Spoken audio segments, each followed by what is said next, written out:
Para muhibbin rahimakumullah.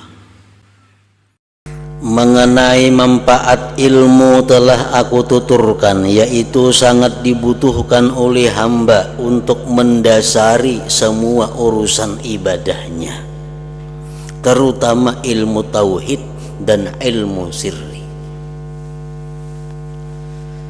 Sungguh telah diriwayatkan bahwa Allah Ta'ala memberikan wahyu kepada Nabi Daud alaihi salam. Firman-Nya, "Hai Daud, tuntutlah ilmu yang bermanfaat." Nabi Daud bertanya, "Wahai Tuhanku, apakah ilmu yang bermanfaat itu?" Allah Ta'ala berfirman, "Yaitu hendaknya engkau mengenal kemegahanku, keagunganku, dan kesempurnaan kekuasaanku atas segala apa yang aku kehendaki. Karena pengetahuan yang demikianlah yang mampu mendekatkan dirimu kepadaku." Nah, jadi artinya ilmu yang kita tuntut itu ilmu yang berbuah kepada mengagungkan Allah. Ilmu yang berbuah mengakui kesempurnaan kuasa Allah kepada apa yang dikehendakinya. Nah, kayak apa cara supaya kita bisa dapat mengagungkan Allah sebenarnya?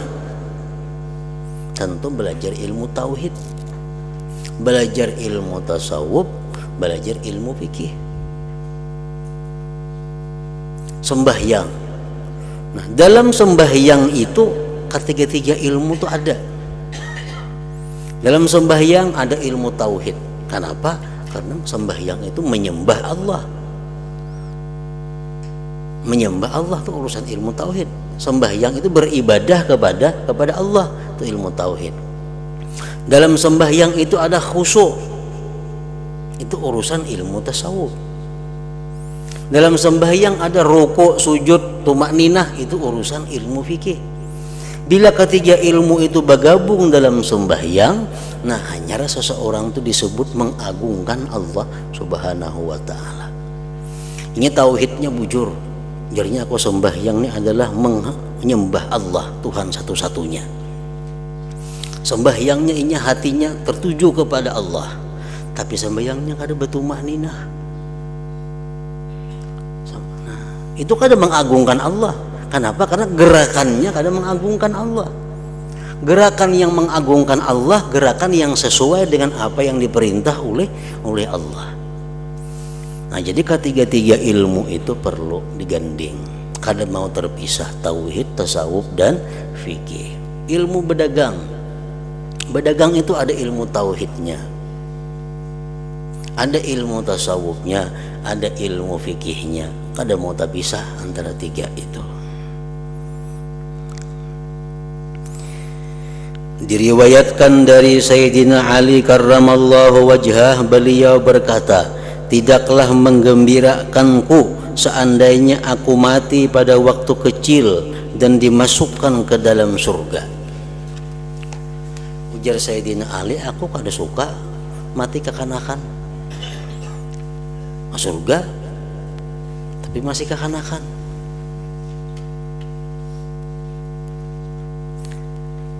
Sedangkan aku belum dewasa, lalu mengenal Tuhanku. Kekanakan bujur aja mati ke surga, tapi yang belum sempat ma'rifat kepada Allah. Sebab manusia yang paling mengetahui kemegahan Allah ialah orang yang paling takut kepada Allah, yang paling banyak ibadahnya, dan paling berkehendak baik terhadap Allah Subhanahu wa ta'ala.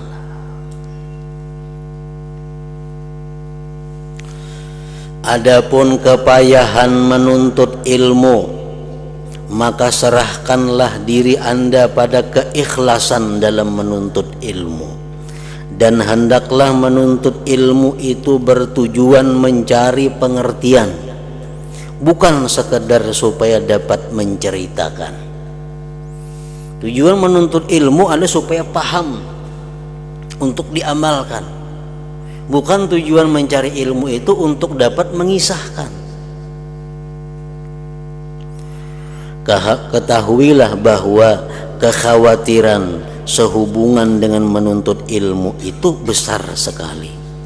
Karena barang siapa menuntut ilmu dengan niat untuk menghadapkan manusia dan agar bisa berteman duduk dengan para penguasa pemerintahan, atau supaya ilmunya bisa digunakan untuk menjadi alat perangkap harta dunia, supaya dapat membanggakannya kepada para ahli debat, maka dengan orang semacam ini pasti berantakan dan akad-akadnya rugi. Rasulullah sallallahu alaihi wasallam bersabda, "Man talabal ilma liyufakhira bihil ulama aw liyumariya bihi subaha aw liyasrifa bihi wujuhan nas ilai adkhalahu Allahun nar." Barang siapa menuntut ilmu supaya bisa berbangga terhadap ulama dengan ilmunya itu, atau supaya dapat membantah orang-orang bodoh, atau supaya dengan ilmu itu manusia berpaling kepadanya, artinya berhadap kepadanya, maka Allah bakal memasukkannya ke dalam neraka. Nah, itu tujuannya menuntut ilmu kayak itu. Tujuannya menuntut ilmu supaya bisa bergabung dengan ulama. Tujuannya menuntut ilmu supaya dihargai, dihormati para penguasa. Tujuannya menuntut ilmu supaya dapat harta benda dunia. Nah, kalau macam itu niatnya menuntut ilmu, adkhalahullahu nar, Allah masukkan dia ke dalam api neraka.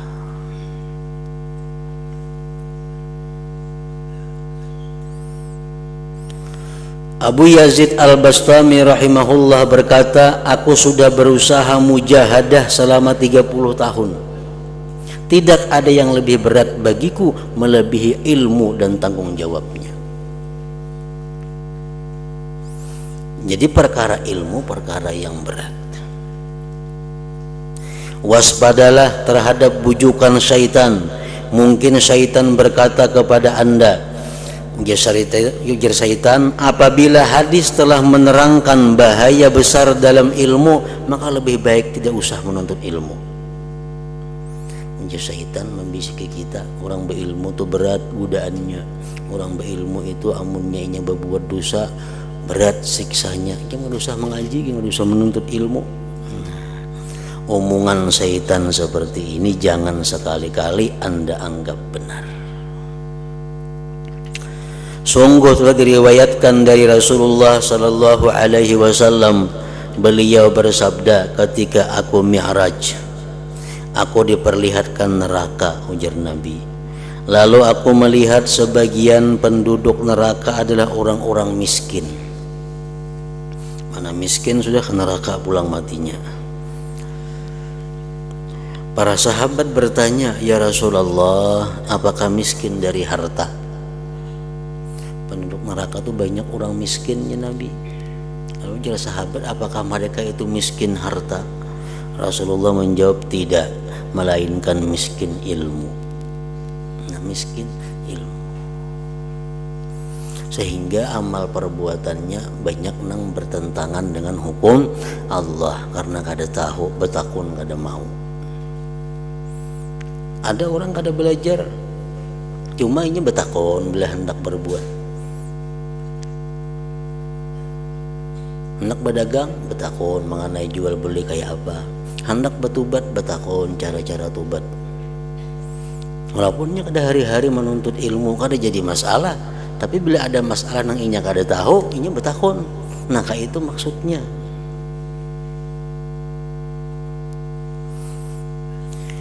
Barang siapa tidak mau belajar, tentu tidak dapat mengerti hukum-hukum buat ibadahnya, dan tidak dapat memenuhi hak-hak ibadah sebagaimana mestinya.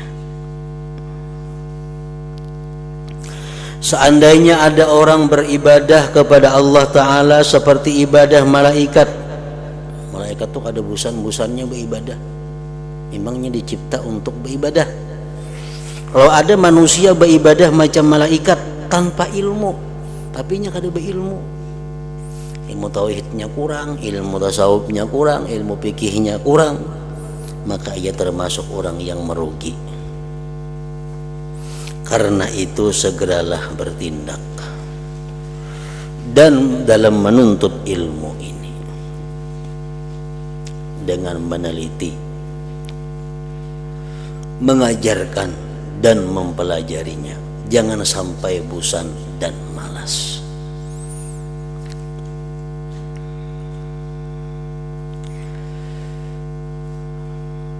Jika Anda tidak segera bertindak, maka dikhawatirkan Anda berada dalam bahaya kesesatan. Nah, semoga Allah melindungi kita dari hal tersebut. Nah, jadi perbaharui ilmu kita, terutama dalam masalah tauhid, dimantapkan ilmu kita dalam bidang tasawuf. Bagaimana caranya supaya ilmu tasawuf yang ada pada kita itu dapat menjadikan ibadah kita bersih, dan ilmu fikih yang kita pelajari itu diperbaharui juga, karena bisa hilang. Jadi ilmu fikih yang kita orang sudah belajar kitab ini, sudah belajar kitab Bajuri, sudah Fathul Mu'in, sudah Tahrir, sudah ilmu fikih sudah luas dipelajarinya, tapi sembahyangnya banyak nang kada karuan. Kenapa? Ini hanya belajar kitab itu, tapi kada memperhatikan perbuatannya. Bisa membaca kitab, bisa mengarti, bisa menjelaskan, tapi kada mensesuaikan praktiknya. Banyak demikian orang seperti itu. Sudah mengajar macam-macam kitab fikih, tapi sembahyangnya jauh dari ilmu yang diajarkannya. Makanya jar Nabi, sallu kama ra'aitumuni usalli. Sallu kama ra'aitumuni usalli. Sembahyanglah kamu, jar Nabi, seperti kau lihat aku sembahyang. Jadi bagaimana sembahyang Nabi, macam itulah sembahyang kita. Jadi kalau cukup masalah sembahyang ini, kita membaca kitab, kita baca kitab kita, kalau kita mengerti, kalau kita paham tentang sembahyang itu kada cukup. Mesti kita melihat praktik sembahyang orang yang bujur macam apa, atau kita sembahyang diperhatikan oleh guru yang mengerti tentang sembahyang macam apa. Di kitab aja kada kau mengetahui bujur kadanya. Sujud kita pas kalawan di kitab, rukuk kita pas kalawan di kitab, bacaan kita cocok kalawan tajwid yang kita pelajari. Kada kawa ya kita nang baca, kita ndangarakan, kada kawa. Nah, jadi kita mesti mendengar ada orang, kita melihat ada orang nang bujur-bujur sembahyangnya benar, kita tiru. Atau kita datang kepada orang, nah di situ kita datang kepada orang, kita minta lihatakan kayak apa sembahyangku, bujur kada, cocok kada dengan pelajaran kitab nang ku pelajari, takbirku macam apa, sujudku macam apa. Nah, dilihat oleh seseorang yang mengetahui. Nah, bila sudah bujur, nah hanyar itu bisa dikatakan bujur. Namun sekadar membaca kitab, mendengarkan pengajian, tapi kadang mempraktikkan kayak apa sembahyang sebujurnya, itu masih belum bujur.